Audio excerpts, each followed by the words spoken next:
काल आया, प्रधानमंत्री जी ने आदेश जारी कर दिया कि पूर्ण रूप से लॉकडाउन, एक भी गाड़ी नहीं चलेगा, कड़ाई से इसका पालन हो, आपसी संवाद नहीं होना चाहिए, मेल मिलाप नहीं होना चाहिए। पूरे देश में 144 धारा लागू हो गई, पूरे प्रदेश नहीं पूरे देश में एक भी शराब की दुकान नहीं खुली।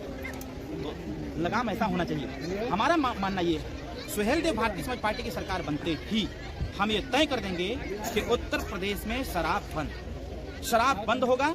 जितने लोगों को शराब पीना है खूब चाप के शराब पिए, लेकिन उत्तर प्रदेश के किसी कोने में कोई शराब की दुकान अगर दिख गई खुला हुआ या खुलते हुए, तो सीधे सीधे उसके खिलाफ देशद्रोह का मुकदमा लिख करके तमाम मुकदमे संगीन धारा में लगाकर जेल में ठुसवा दिया जाएगा। न रहेगी दुकान में पिए। इसलिए हम लोग बार बार इस बात को इसलिए बोलते हैं कि ये पहले की समस्या थी, समस्या एक और जटिल होती चली जा रही है। नशाखोरी कहीं न कहीं इसमें हमारा आज का युवा वर्ग परेशान आ रहा है। तो हम महिलाओं को जागरूक करते हैं कि महिलाएं जब जागरूक होंगी तो ये उस पर पाबंदी लगाएंगे। थोड़ा सा प्रयास महिलाएं करें, थोड़ा सा प्रयास गार्जियन करें, थोड़ा सा प्रयास हम कर रहे हैं और मैक्सिमम प्रयास सरकार करे। सरकार प्रयास करेगी तो मेरा मानना है अगर ये पूर्ण रूप से शराब बंद कर दें तो लोगों को रोजगार भी मिलेगा, रोजगार मिलेगी, जितना कारखाने खुलेंगे, अच्छी शिक्षा प्राप्त हो जाएगी। जितना पैसा शराब उत्पादन में लगाया जाता है उतना पैसा प्रदेश से जाएगा। उत्तर प्रदेश से बात करें, टारगेट 80 सीटों पर है और 80 सीटों में से सुहेलदेव भारतीय समाज पार्टी पिछली बार का जो गठबंधन टूटा था हमारा, कहीं ना कहीं कुछ इशूज थे, उसको लेकर टूटा था। उसमें एक और इशू था सीट से, तो इस बार कोई उस प्रकार की बात नहीं है।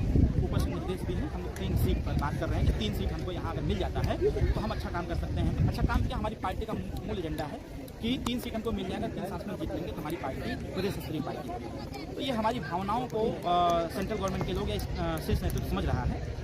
3 सीट यहाँ मांग रहे हैं और 1 सीट बिहार में, इन 4 सीटों पर इसको लेकर प्रदेश पता करने का सपना देख रहे हैं, वो अब एनडीए की तरफ जा रहे हैं, ऐसा सूत्रों से पता चला है। तो उस पर क्या इंडिया गठबंधन टूट जाएगा पहले ही 2024 के चुनाव से पहले, या उसमें किसको? मैं बहुत पहले बोला था, एक स्टेटमेंट हमने बोल दिया था मेरठ से, बड़ा बवाल स्टेटमेंट हमने बोला था कि अखिलेश यादव जी भस्मासुर, और मेरे इस स्टेटमेंट पर बड़ा लोग आक्रोशित भी हो गए थे। मैंने तो सिद्ध भी किया, लोगों ने हमसे जवाब मांगा, पुष्टि मांगा, सिद्ध भी किया। अखिलेश यादव जी के साथ मैं लगभग 10.5 महीना मैं उनके साथ टेबल टॉक किया और संजोग अच्छा है, हमारी राशि भी एक है और ये भी संजोग अच्छा है कि जो पुकारू नाम है वो भी सेम ही है। अखिलेश यादव जी का भी नाम टीपू ही है और संजोग से मेरा भी नाम टीपू ही है। हमारे पिताजी ने बड़े प्यार से हमारा नाम टीपू सुल्तान रखा।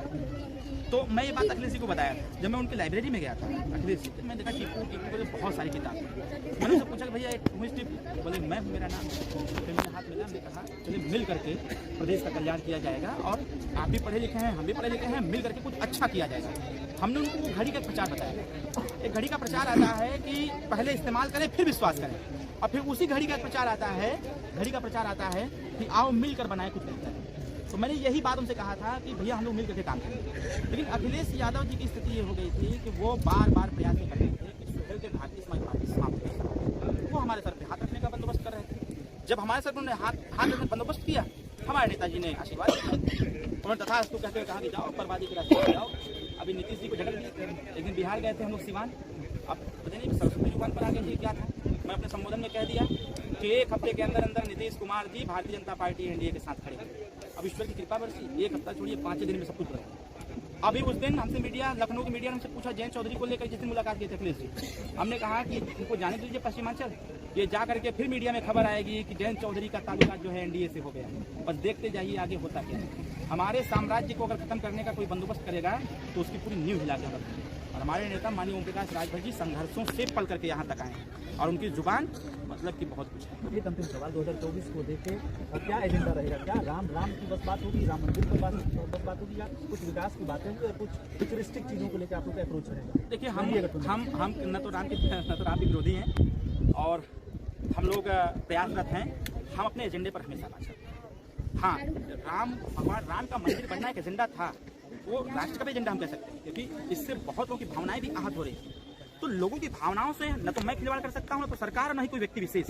तो ये जो काम हुआ है ऐतिहासिक काम हुआ है, ये देश के हित में है। लेकिन इसके साथ साथ एक बात लोगों को नहीं भूलना चाहिए, इसी मंदिर निर्माण के साथ साथ जब भी प्रश्न उठते थे तो ये भी होता था कि पहले राम मंदिर बनेगा, फिर भगवान राम के ही नाम पर विश्वविद्यालय का भी अध्ययन निर्माण होगा, मेडिकल कॉलेज का निर्माण होगा, बहुत सारे ऐसी चीजों का निर्माण होगा जिससे कि बच्चे पढ़ लिख करके रोजगार भी कर सकें, नौकरी भी पा सकें।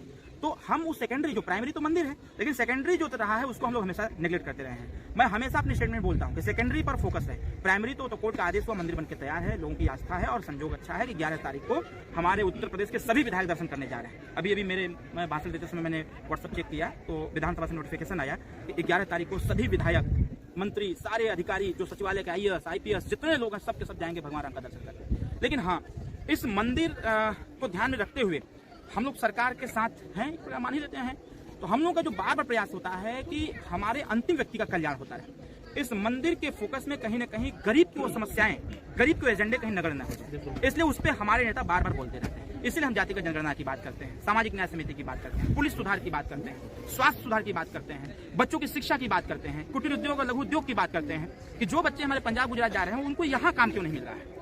मतलब उत्तर प्रदेश देश का सबसे बड़ा राज्य है, यहाँ के लोग वहाँ काम करेंगे, वहाँ फैक्ट्री चला के उस प्रदेश की इकोनॉमी को बढ़ाने काम करेंगे, वहाँ जो है जाकर के इकोनॉमी वहाँ को बढ़ाने काम करेंगे। अगर हमारी सरकार यहाँ वो व्यवस्था करे और पंजाब, गुजरात, महाराष्ट्र यहाँ बिजनेस व्यापार चालू कर दें, कंपनी चालू कर दें, तो यहाँ के बच्चों को यही काम मिलेगा और फिर उत्तर प्रदेश की इकोनॉमी बढ़ेगी। इस पर सरकार से हम लोग हमेशा कहते रहते हैं और पिछली बार जब हम लोग गठबंधन में थे, इस बार है जमीन आसमान का। हमारी हर बात को गंभीरता से लिया जाता है, विचार किए जाते हैं, बाकायदे उस पर काम भी होते हैं।